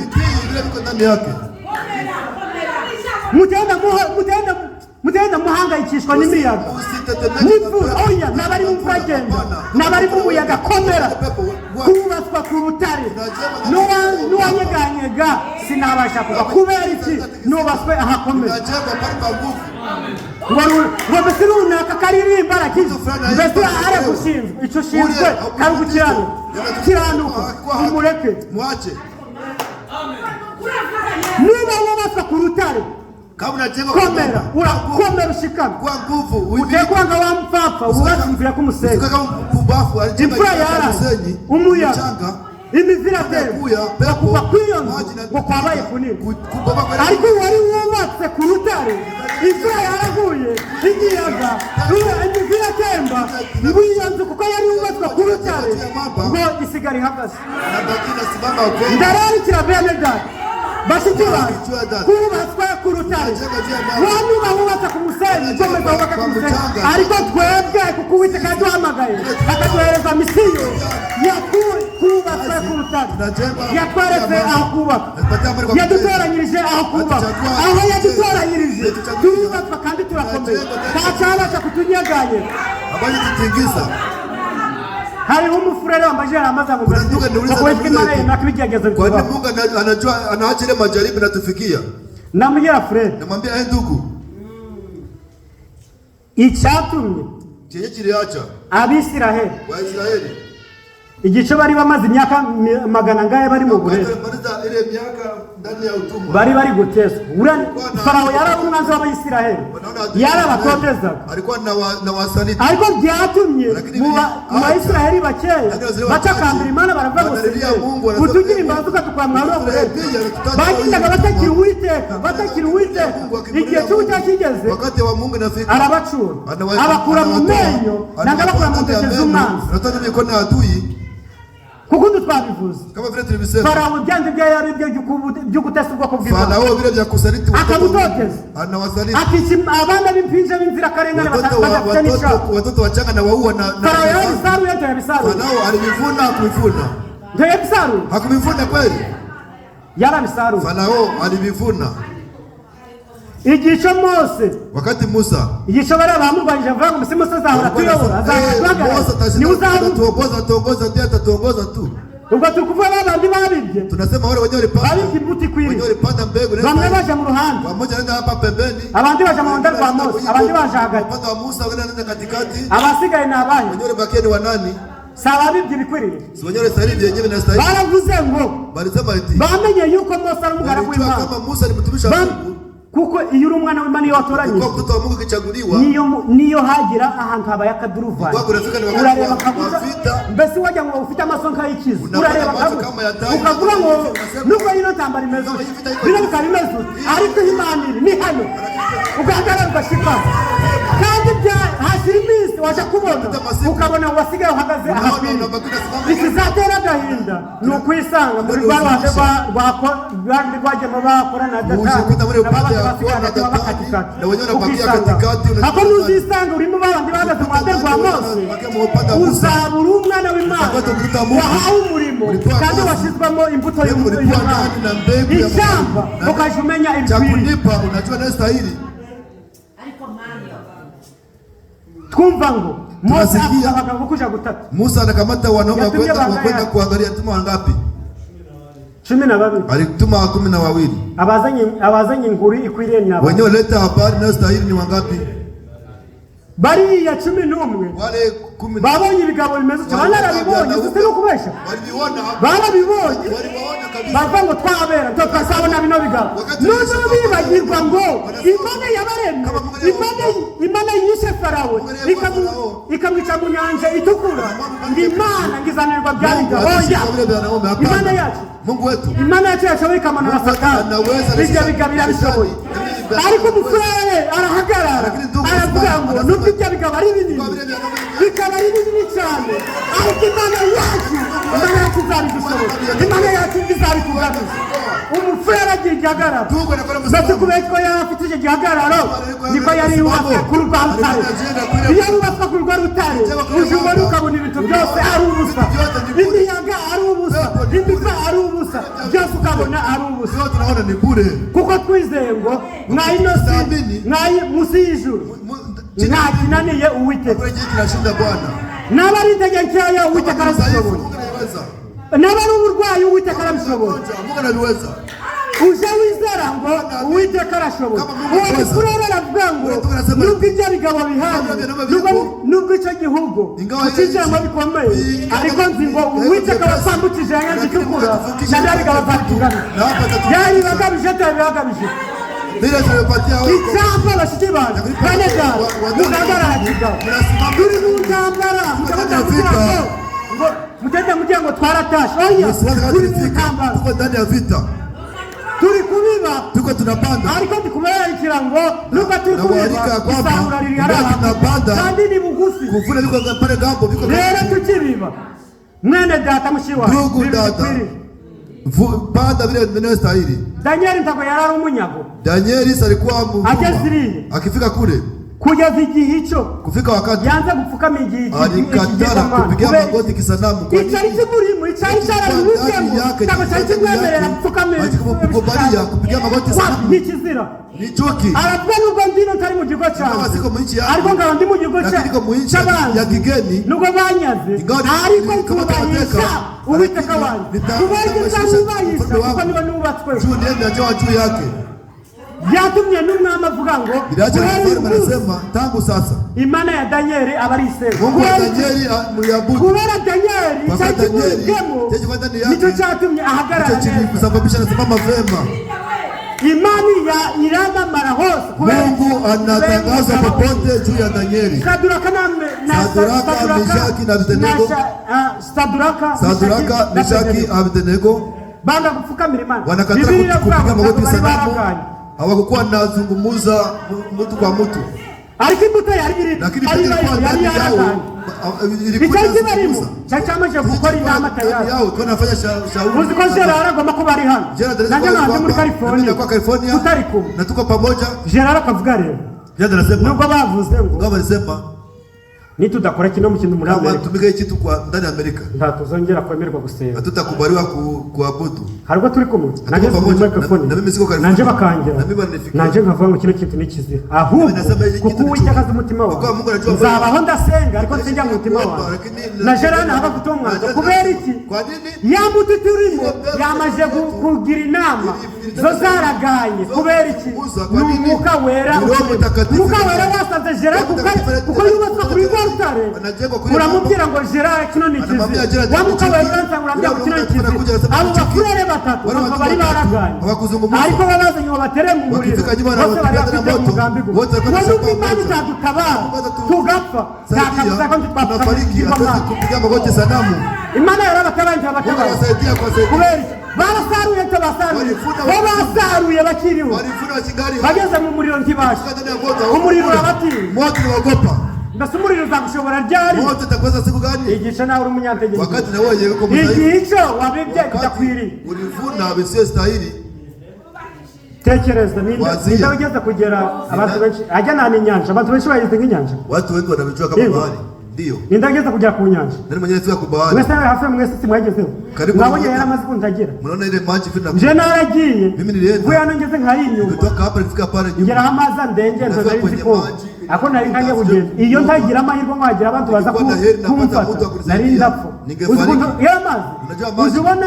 Uzubona uri hano ku nkengero ukabona n'amazi ariko ugeze iri amera nk'ari gukuruka ajya kubakamutsa umugozi ariko rero icyo gitangaza Imana kuko ari Imana icamo inzira anakata ndani njia oya burera icyo kimenyetso Imana icamo inzira ubwoko bwayo burambuka ajya Abisiraheli baturushije ushobora gukiranuka kuko ari kizi ni ugukiranuka nabo baga bahemukiye Uwiteka kabagabuza abantu bakabica bose bakabamba igituma ibyo byose bitujyana ukubera iki twahemukiye Uwiteka tunazaleti kwa Mungu mbabwije ukuri nawaambia ukweli igisha Abisiraheli bakoraga ibinyuranye n'ijambo wakati wazao walifanya tofauti na neno Uwiteka bagabazaga abantu wana moyo kwa wanapatia maadili wao wanaoa unaweza kama yuko na uwa wa Israeli akigici Uwiteka yabatabaraga n'ibyari igico bamenyaga ibikwiriye igico bamenyaga kubiba ibikwiriye ibyo Umwami wacu ashaka ngo tubibe Mungu anataka tupande vinastahili arabambutse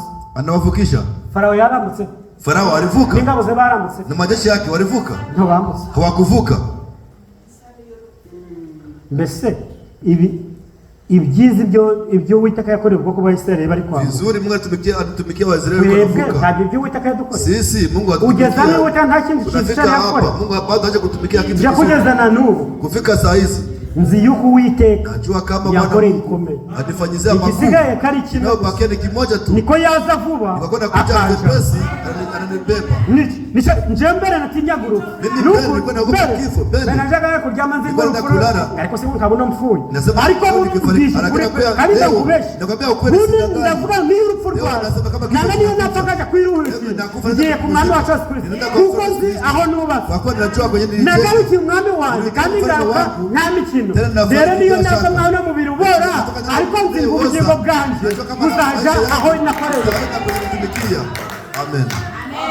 Mubibe ibyo muzasarura yenye mtavuna ariko uzi nkabona kundi turi hano turi hapa tukapo kama kanisa kwanza twenda tukabibi bikwiriye wote tunapanda rest wajaja kwistanga kuri ameza y'umwami gizarire ibi byibushe na vino ajene vino z'umurere ko bazivuga no kumaze tugasa tunachangia. Mbese ibyo bisarurwa ibyo dusarura.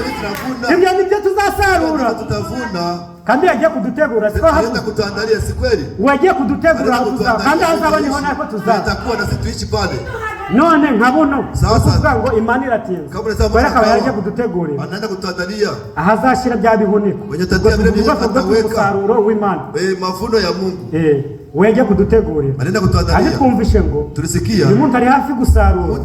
Atangira kubaka ikigega. Kuvuna anaenda kujenga. None n'umwami wacu yasize ateye. Amaje gutera.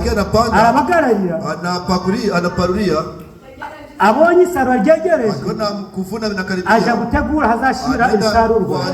None bagiye gutegura hazashira ibisarurwa bye kora ibya bisarurwa bireze kweli mafuno inakomaa ndio mnakomaa. Oya hamiriza kuri uvuge ngo ndeze usebe ninakomaa. Umuntu nyuma yakubwira ngo ndi umukiranuka ariko muri mbere nshaka mvuga nawe muri mbere wowe tusakire gasureze urakirana mbese hari ugeze cyagiye kuvuga ngo wasarura wakati kusema wanaweza kuvuna.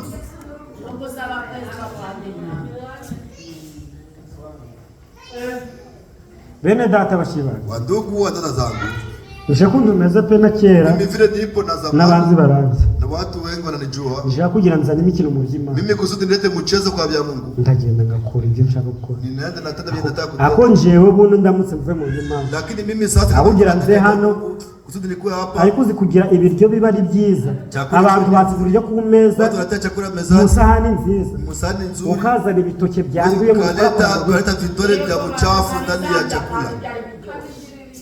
Rero bini byo twahamagariye ibyo turitiwa ibyo twatoranyije ibyo twahawe si ibintu by'imikino si ibintu bya mchezo. Vuga ngo ufite intege nke sema yuko na uzayi mbese ugenda uhora utakambira Uwiteka ngo wenda unasema unaambia Mungu eti Imana ikugirira ubuntu Mungu akutendee mema.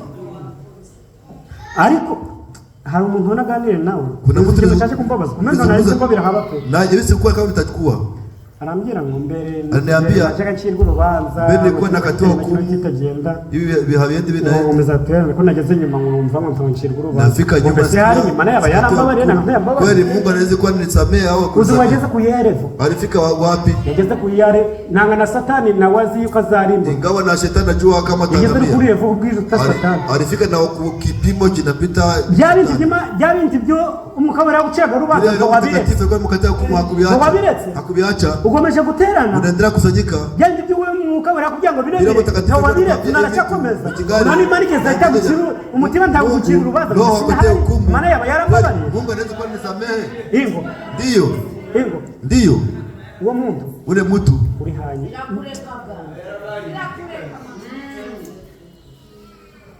Uwiteka genda dufashe Bwana Mungu akusaidie nukuri pe ni kweli turi mu bihe kuko nonatanye mbabwira ngo turi mu ntambara tuko ndani ya vita nje bizi sinkirano mimi bizi siko ari kuko bukeye nuko bwiza lakini vile zimisiona tumweho kanitwa kazi nitumiwa ni kukua kandi nirinda tena nilijazani kurwana intambara y'ibyaha kwenda kumbana vita ya zani intambara kugira ngo mve mu byaha kutoka ndani ya zambi nifike mahali patakatifu Imana ishaka nasize uzinga Imana ziko dutunganye najua Mungu anakuwa ahubwo Imana ishima ryari Mungu anakuwa byabindi ndabiretse byabindi bivemo byandi bivemo intambwe ngiye no mu gutera intambwe ugiye hano Imana iragushoboza ariko wimbwira ngo amase yawe aracana ngo Mana mfashe kandi Imana irino ngo Mana mfasha ngo byarana Mungu nisaidie wewe umeze uceka ngo byiza weko vile nta na utandukaniye n'umupfumu na kupiga rapuni nuzahenda Imana tuvuge nk'urugero Imana iravuze ngo va mu burayi ako gabata umubiri warana nenga ariko Imana izamfasha unari kugomeza akugira kubita intambwe zindi Imana basambabari wanabona ndi ngicambora ngora mugore nkaryama nawe kandi Imana izambabari umeze nk'umupfumu wiko kama mupiga rapuni nanga n'umupfumu azibiri byari gukora kubw'ubuzima ariko wowe uzi kuri kubikora kubwo kurimbura ubugingo bwawe wewe unajua kama kwa nifanya nangamiza maisha yako kile genda babwira Uwiteka yaratoranyije Safina Noa alichagua Uwiteka yaradutoranye Mungu alituchagua yego atugira abana anatufanya wana wake adutandukanye n'andi mo anafanya tofauti na wakati aduhereza ubwenge anapatia hekima burutu bwo yaheje abandi ubundi bwo twebwe duheje ubwo mbese ubwenge kwa nini upatia hekima yekiza mbese kuba nare ikintu nkavuga ngo umugabo rukamya ngo kino kintu yino nzirute kuyica naangalia na macho na hii njia sasa ipita ndani yaduhaye ubumenyi atupatia ujuzi rero kuko yaduhaye ubumenyi tupatia ujuzi ikaduheza nubwo bwenge dukoresha ubwo bwenge gukora ibyo tunatumikisha ile hekima mfanye mema tenda dukoresha ubwo bwenge tuja mu bintu gute dukoresha tuja mu bwiza kuko kukundi twumvishije kama vile tulisikia ijambo ry'Imana rivuga ngo Mungu anasema ibyo wabibye vile nini panda nibyo uzasarura nini utavuna nubi ibintu biri mu muryango wawe kubwiye ukuri uzabisarura umudamu wawe n'abana bawe uzabisarura umugabo wawe n'abana bawe ni mke wako na watoto wako mbese ni iki gituma usanga mu nzu harimo amakimbirane umugabo hari ibyo yabibye n'umugore hari ibyo yabibye kandi bose barasenga kandi ugiye kureba si imbuto y'ijambo buri wese yabibye iby'iwabo none abo bana sasa wale watoto ya mbuto y'ijambo bazayikura mbegu ya neno watoto wao kuyibwirwa bazayibwirwa binyuze kutoka wapi birakwiriye ngo binastahili inzu y'umukristo nyumba ya mkristo ibe ibibwa birimo nangasi byenye bya kupanda mbegu iko ndani ibe ari ijambo ry'Imana ikuwe ni neno la Mungu vugana n'umugore wawe zungumuza na mke wako vugana n'abana bawe zungumuza na mke wako ni iki uja kubona ukabona urugero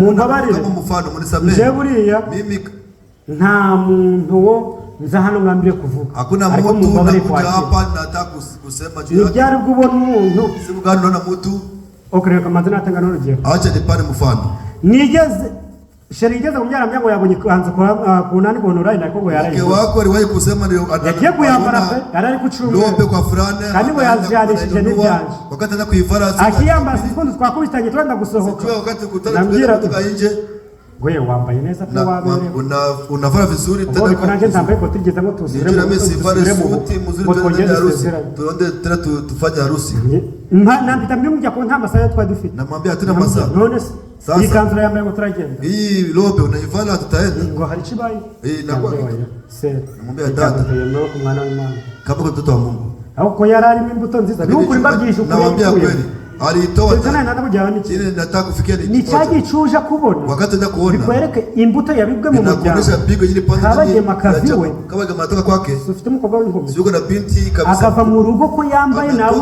ubimusiza mu modoka nyumba na vile na faru na yule mtenda ushaka kaze wenda imisatsi ntawamenya ko yasize sibyo ariko kuntu yambaye lakini vile na faru yaje mu modoka kumureba anaenda kumwangalia mwinje mu rusengero mnaingia ndani ya kanisa nihagira umuvugaho mtu akisema juu yake uvanga kwa kabagema bambara na mtu anasema kwa kabagema anavaa vibaya kabagema kuko yambuto nyine tamu kabagema juu ile mbegu iko ndani bitira bambya ngo yambara nabe kwanza wanasema anavaa vibaya ngo mbese ko mukumpugura jida ko mutamu bone mnanionya jida ko mnanionya ngo ndizo ko mutamu ndizo mbona mkumonya umuntu wase uzakubwira mtu yote atakwambia vile utekuzabenza uzamenye ko atari umwana w'Imana ujue kama mtoto wa Mungu nabashara yaje kumbugura kama jira anakuja kunyonya nikazi shide wari hari najua kama shide iko pale rero kubaje kumbugura n'umukabo wera umutumye kuri je anakuja kunyonya na kutatafuta mtumani rero bya bindi byo mwabibye mu miryango ulipanda ndani ya chama n'umudamu wawe asohoka yambaye gakara acha na mke wake anatoka na fara kale karope na utasema kitu imbuti murimo mbegu iko ndani yako na imbuti kurimo na wewe mbegu iko ndani yako imbuto y'Imana sio mbegu ya Mungu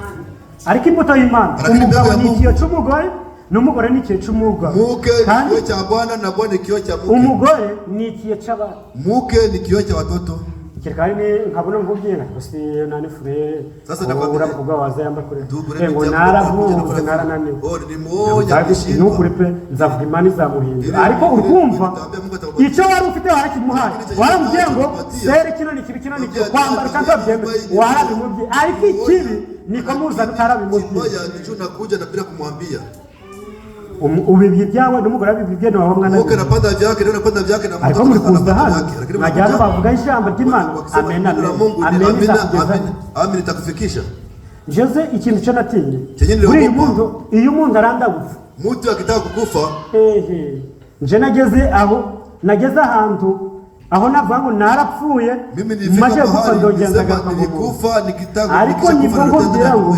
nigeze kubyo umuntu nambya ngo niyo wampereza miliyoni y'amadolari nambia mtu akupatia milioni ya dola nifanye vibaya ye muzashake munshireho ninge muzashake mungenze cyane nangabye penda munangalie vizuri nje kintu kijanye n'amafaranga mimi kitu cha kwanza nta kintu cyo nakora cyugoye mu amafaranga kaba niyo yaba ari miliyoni ngapi iko ni milioni ngapi kubera iki kwa nini narapfuye ndazuka nilikufa ninafufuka inzi akamaro k'uyu mubiri ninajua mafai mwili kandi nzi n'akamaro k'umwuka. Na najua mafaa Ariko ya kiroho. gituma niyo ndi kumva hari igico ndafite ikirere cyiza cy'umwuka. Nikisikia kama sina anga mzuri ya kiroho. Ndababaro kujya mu muryango ngo hari uwapfuye na ngari. Ninakuwa na huzuni, unaona kama jamaa kuna mwenye alikufa ndani ya jamaa. Kubera ikico mparanira no gutungana. Rero nimba ndikwanira gutungana kandi nkabakirimo. Ntegusana na bya bindi. Ariko nibirira mukabinane kaje muri bya bindi nabyo nsani nabyo. Nifanane kama vile. Tugenda dushita nibyo tunafanana ibyo turi gukora aribyo dusana. Nitubivamo ibyo tugiyemo nabyo dusana. Tugenda twigira icumbi kigira mu byatsi bibisi kikaba green.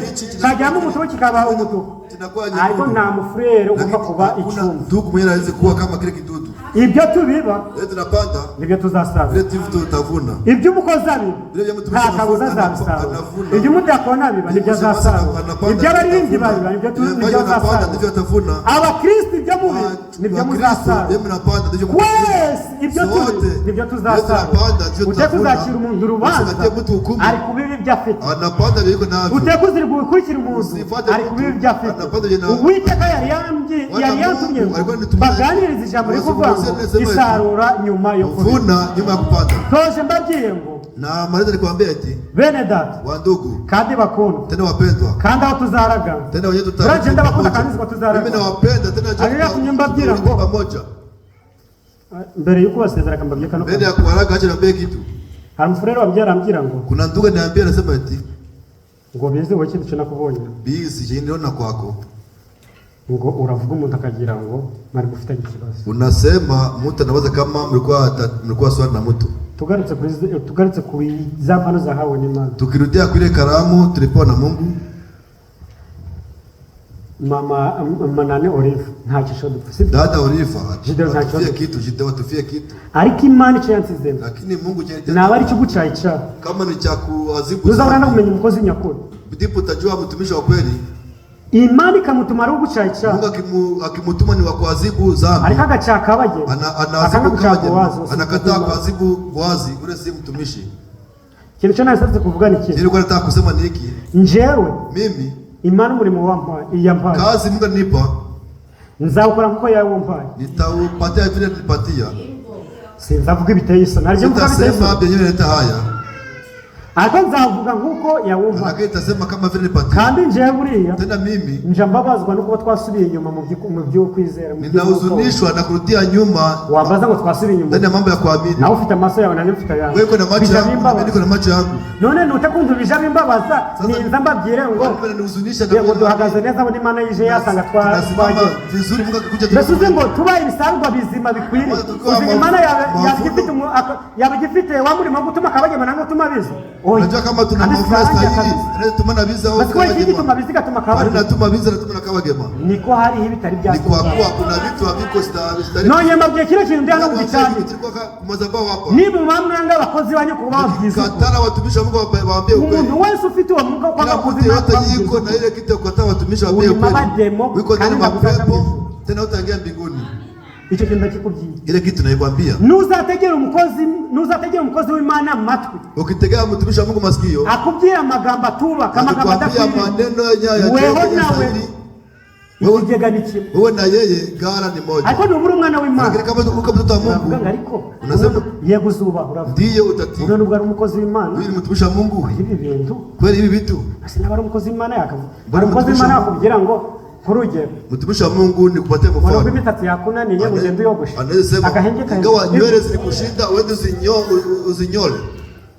Wananga ngo urabona agahengeka n'umungere kamabwira impano y'umungere umungere bwa ukunda guhengeka mbese we ni umubyeyi afite ubuntu burenze urugero ntabwo ugomba kuza wakoze icyaha ngo none ukiri icyaha ariko nawe nyina akakikubwira ameze ahubwo nk'aho ari ukurira anakwambia kama yiko natakulia ule ni mchungaji ariko Imana ni gutumaho wawundi ugucaye cyangwa lakini mwa kutumia ule kuadhibu za arazabwira Gerard atakuja ambia Gerard kweli wowe umukozi iki Gerard kweli wewe uko mtumishi gani ukugira ngo Boazi nje musenge kusudi Boazi akubwira yakoze umuntu wandi uhiga icyaha abonye kuko wasata kuyiri anaonekana kama Boazi nizamana zitandukanye abizo mpano nizikugira ngo umwana w'Imana ngo umugeni agiye kurugero harusi aende kwa kiwango kabisa abinye mbabwiye bashiki banje nawaambia wadugu watatu garagu Imana agenda azana imbere agasoma Bibiliya mtumishi wa Mungu aenda akababwira ibivuye muri nyabona niyo byabyara kunanira ugenda umwanga aho ugende uvuga ngo nuko byananira ariko n'umugaragu w'Imana asigaye avuga ngasigaye avuga kuri ku bantu Mungu anasema juu ya watu atavuga ko bantu yatumwe kuri bantu kama anasema juu ya watu alitumwa kwa nani yatumwe kuri bantu alitumwa kwa nani niyo dutumwa wenda mu hene babona turira mu shamba tutumwa kwa mbuzi tungekuwa tuko ndani ya pori twatumwe ku bantu tutumwa kwa watu wasi nimba mbye Oliva ngambya rero Oliva nikamwambia Oliva urugera nkamusanga mu girucano cy'icano Imana ya muntu kwa Mungu wasi Imana nduma ira mu shamba kuja kubwiriza ihene nzone ndaje kwenda kubiri rege tumyeje kwa ura musenyi niko ari w'Imana ya muntu umugaragu wose zamukana ku gicano n'ukuri kugenda mu mukunda kandi mbese muteka umukunda mbese mukunda icababyi muchaki mujipokee nimwakira kandi ikindi kintu cyo nanda kubabwira mukipokee kitu nataka niwaambie ibivugira ari byose mugenda mu byakira nyenyera zo kumuzo hapa bari ntambara zo kuisha mu wende mukipokea mugobana vita kugenda na mapitendo ibivuge mu yandi materaniro atari no ya muzoma kusanyiko yengine si hapa mukwe muna bichungu uko ibyaha mvuze nabi mutegeza ntoba bigenzo kirade yazakamya ngo kire kintu cyavuze iki tulisema Jihadiri umukozi wacu n'umupasiteri wachaza kabisa rero bizi cyo kintu twavuze hari imbere twacabye iki tulisema hapa mbele akistahili ariko ya materaniro yiri lakini mrema makusanyiko mugenda muja muri materaniro ugenda mrema makusanyiko ko hawo ubwenge buhambaye aju ugenda ugenzura umukozi wakugendereye ibi ugenda ukichagua ule mtumishi aliye kutembelea kule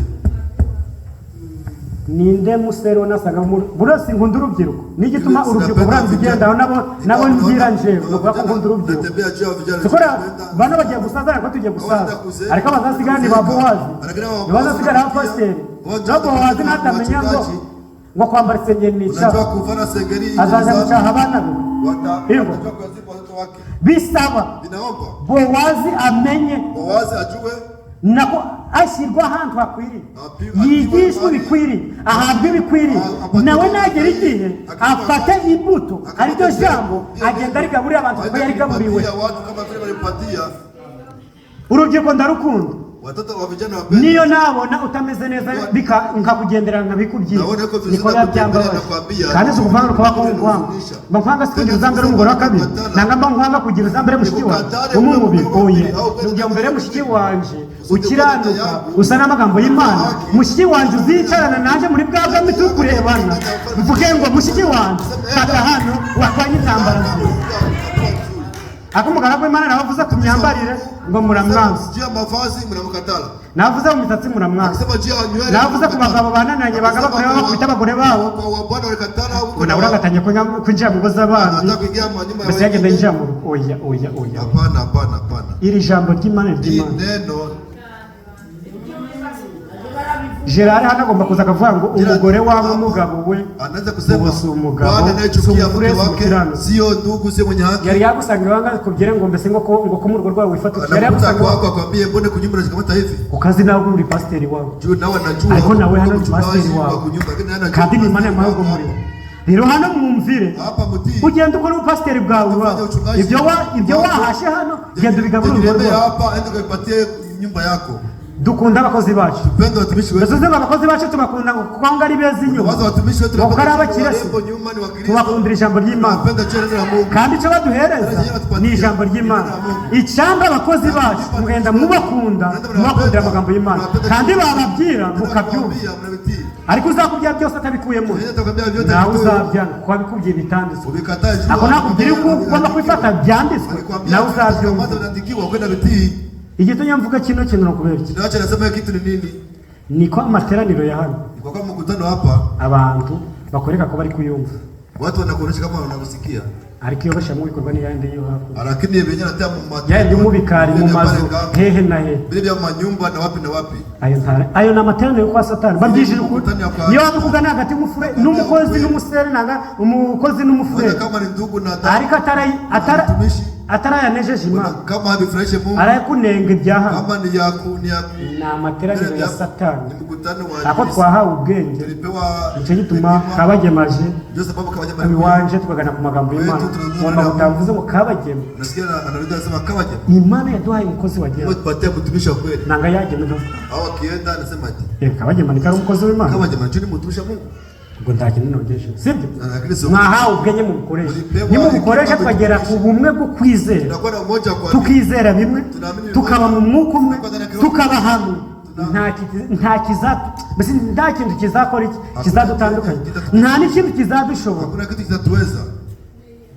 ntago dufite abakozi baduhereza mesaje ntago barenze batanu hano none izo mpano eshanu hano ndazihari mbese kuki ushaka ngo impano zose zibe mu muntu unataka ile kalamu yote kwenda na mtu mmoja nuzabona umuntu kuvuga ngo runaka ndakurenisha ukwiriye kuna mtu hastahili mimi nastahili uzamwe unguziruke ubutareba inyuma nushaka ugwe hasi umutima wawe usanga ariko imana yatugiye neza nubwo abakozi bira bataza hano twabonye abakozi kandi za mpano eshanu uwiteka yaraziduha abakozi Gerard aza akatugaburira Kabagema akaza akatugaburira John akaza akatugaburira nani Vena akatugaburira Tamuriza hano dufite abakozi ni benshi mbese ibyabo wenda bituba wenda tutabashaka mbese ibyo batubwira by'Imana twamaje kubituramo wenda dushaka kongezaho ibindi tubonye wenda bitahagije ibyo twabituyemo tuliishi ndani Imana yaduhaye umurimo wo kubera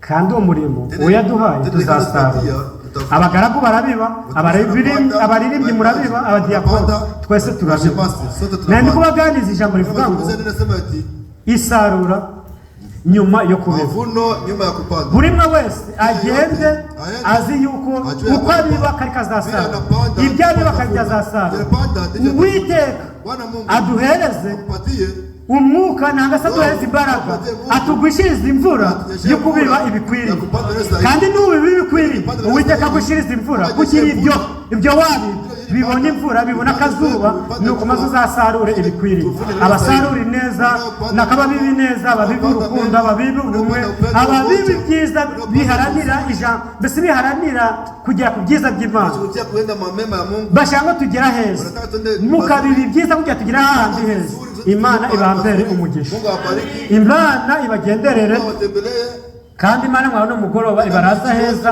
buri umwe wese arara atekereza kwa no magambo uwiteka ushobora byose kandi uwiteka wadutoranyirije akaduhereza imbuto ngo tuje kubiba natwe twemere kuko ari papa kandi kuko twamwemeye kandi kuko tuzi ko yadutoranyirije tukemera ko ari papa wacu ko twemeye kazadutuma mu mvura no mu zuba mu mwijima no mu mucyo twemere dufate ya mbuto aba ariyo turi nituyibiba tuzasarura ibikwiriye nibiba bikwiriye zizanezeza umwami wacu Yesu amahoro y'Imana arare namwe kandi murakoze